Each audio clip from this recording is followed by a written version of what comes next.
Bienvenidas y bienvenidos. Hoy nos metemos de lleno con una figura, gigantesca del siglo XX, Winston Churchill. Tenemos bastantes documentos históricos y la idea es explorar un poco la vida de este hombre.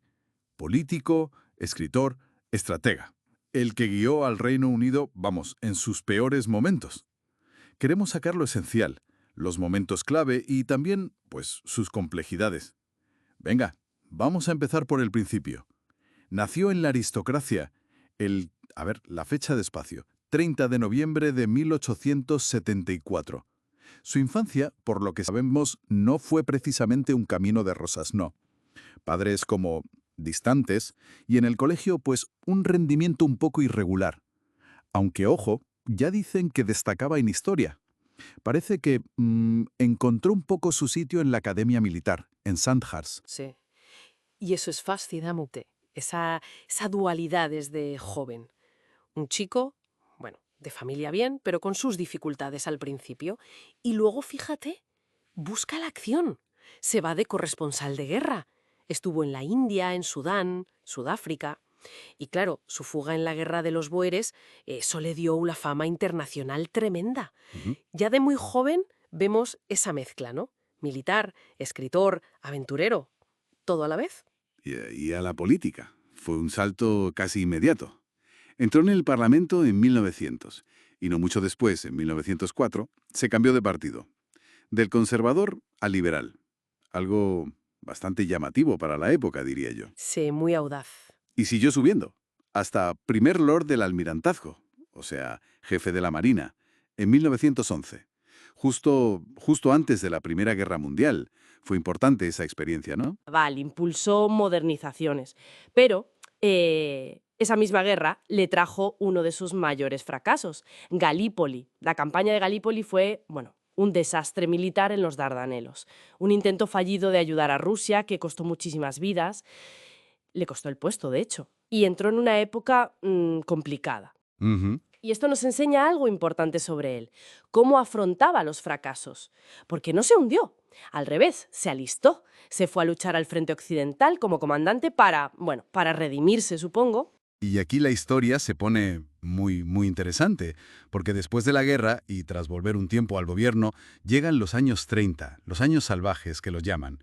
Estaba apartado del poder principal, y desde fuera era de las pocas voces importantes que criticaba abiertamente la política de apaciguamiento con Hitler. Exacto. Estaba, casi solo, gritando sobre el peligro nazi mientras muchos preferían no verlo. Sí, sí. Y eso dice mucho de la visión a largo plazo, ¿no? Y de la soledad que a veces implica. Pero esa insistencia, esa voz, aunque fuera impopular, fue justo lo que le trajo de vuelta cuando estalló la Segunda Guerra Mundial. Otra fecha clave, 1939. Lo nombraron otra vez primer lord del almirantazgo y, muy poco después, en mayo de 1940, primer ministro. Justo en el peor momento posible para Gran Bretaña. Claro, con Francia cayendo. Exacto, el momento más crítico. Y ahí llegó su gran momento. Sus discursos son historia pura. Sangre, esfuerzo, lágrimas y sudor.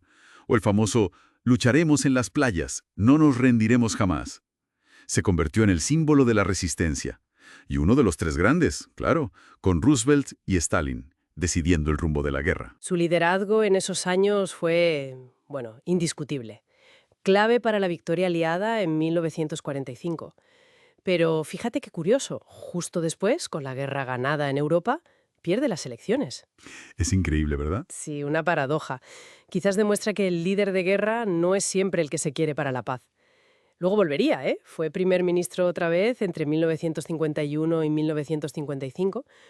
Y fue en 1946, en un discurso famoso en Estados Unidos, donde usó la expresión telón de acero. Ah, el telón de acero. Sí, describiendo esa división brutal que partía Europa en dos y que, anticipaba totalmente la Guerra Fría. Y no era solo política, porque además fue un escritor. Muy prolífico, más de 40 libros. Sí, sí. Le dieron el Premio Nobel de Literatura en 1953.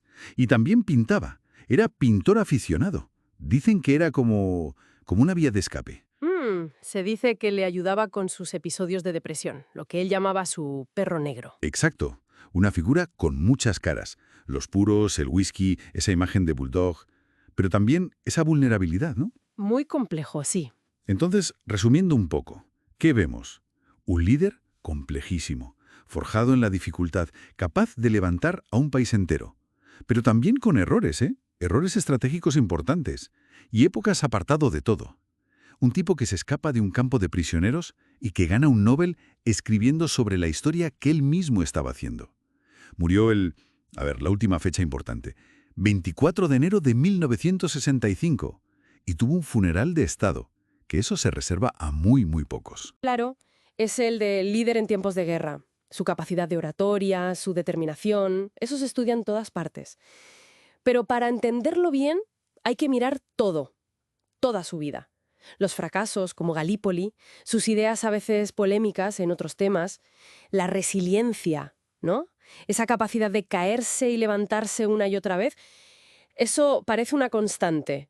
Y quizás sea una de las claves más interesantes de su figura más allá de la guerra. Y esto, bueno, nos deja quizás una pregunta para pensar, ¿no? Más allá de ese papel icónico en la guerra, ¿qué otra faceta de Churchill, quizá el escritor, el pintor buscando refugio, o esa advertencia temprana y solitaria contra el totalitarismo, qué lección de todas esas podría ser más útil, más pertinente para los líos que tenemos hoy en día?